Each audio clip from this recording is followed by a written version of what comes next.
Your ancestors built strong, powerful bodies using nothing but their own weight. The exercises they did were not the typical moves you see on social media today. These unique movements gave them lifelong strength, flexibility, and muscle. Amazingly, hardly anyone practices these exercises anymore. Once you see what they are, you'll wonder why we left them behind. These old-school exercises work your muscles in ways that push-ups and pull-ups can't. Get ready to discover the forgotten bodyweight moves that shaped history's strongest people.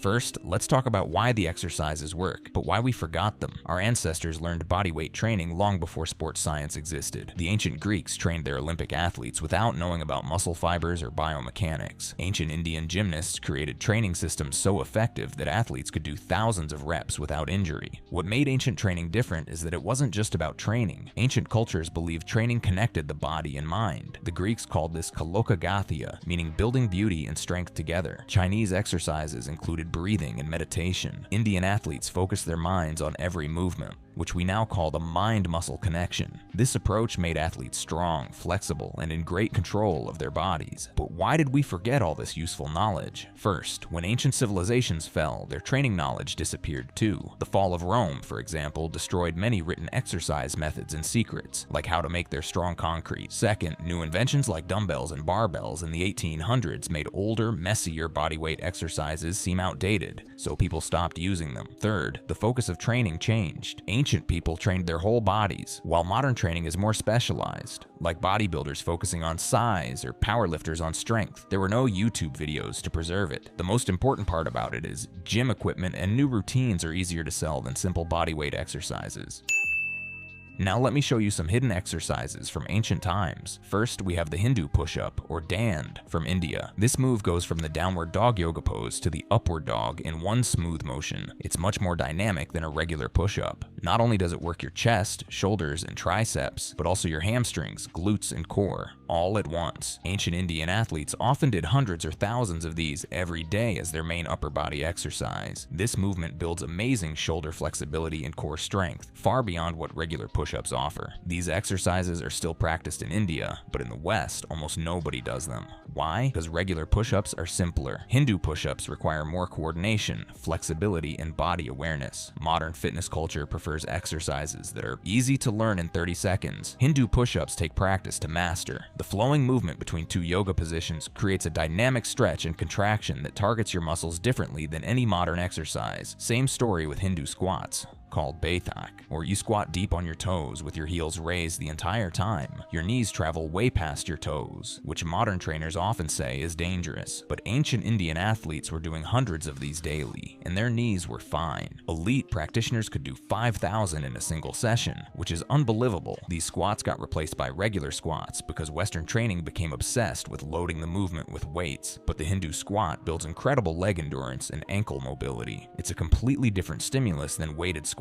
Your calves, quads, and cardiovascular system all get worked intensely without any equipment needed. Here's a weird one. The Roman doctor Galen, around 200 AD, believed deep breathing was key for strength. This idea lasted through Swedish gymnasts and Joseph Pilates. In the early 1900s, athletes did breathing squats after each squat. They'd take 5 to 8 deep breaths. Then they'd do pullovers to stretch their rib cage. Athletes back then thought this made their chests bigger by expanding bones and cartilage. Modern science doubts that. But we do know breathing affects core stability and power. Still, breathing exercises disappeared from training as people focused on lifting heavier. Now they're coming back in yoga and functional training, but hardly anyone practices these old breathing squats because they seem too basic. But this wasn't all. Let me show you my favorite exercise. The crucifix holds from ancient gymnastics. You hold your body in a cross position on rings or parallel bars with arms straight out to the sides. This isometric hold builds insane shoulder and chest strength. Ancient Greek athletes used static holds like this as a major part of their training. They understood that holding your body weight in difficult positions built a different kind of strength than just moving through reps. Today we focus almost entirely on dynamic movements, push-ups, pull-ups,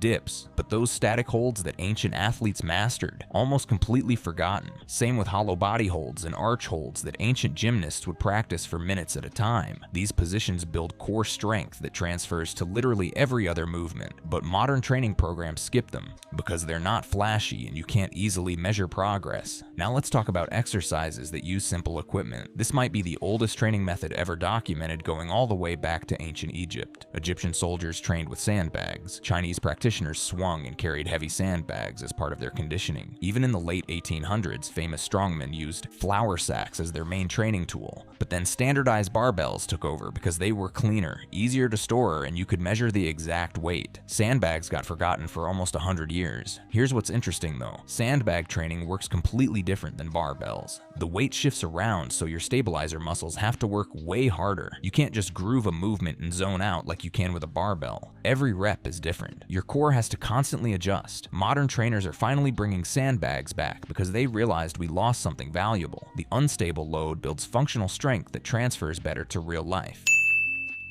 So what should we take away from all this lost training knowledge? First, bodyweight training is enough. The ancient Greeks built Olympic champions without equipment. Ancient Indian athletes developed incredible physiques with just calisthenics. Chinese gymnasts created amazing strength using only their bodies. You don't need a fancy gym membership to get strong. Your ancestors proved that. Second, movement quality matters more than weight moved. Ancient training focused on how you performed an exercise, not how much weight you lifted. This is the opposite of modern training where people film themselves throwing around weights with terrible form. The Hindu push-up teaches you this lesson immediately. You can't cheat the movement. You either do it right or you can't do it at all. Third, training should develop your whole body. Ancient systems didn't have leg day or arm day. They built balanced, functional strength. Their exercises worked multiple muscle groups at once because that's how your body actually moves in real life. Hindu push-ups hit your entire body from shoulders to calves. Breathing squats work your legs while expanding your lung capacity. And the last one, breathing is way more important than we think. Galen knew this 2,000 years ago. Modern science is now confirming that breathwork affects everything from core stability to nervous system control to how much power you can produce. Let me know in the comments if you will try any exercises from our ancestors and what you found most interesting. I'm curious. Also, YouTube thinks you'll enjoy this video, and I think YouTube is right. So see you there.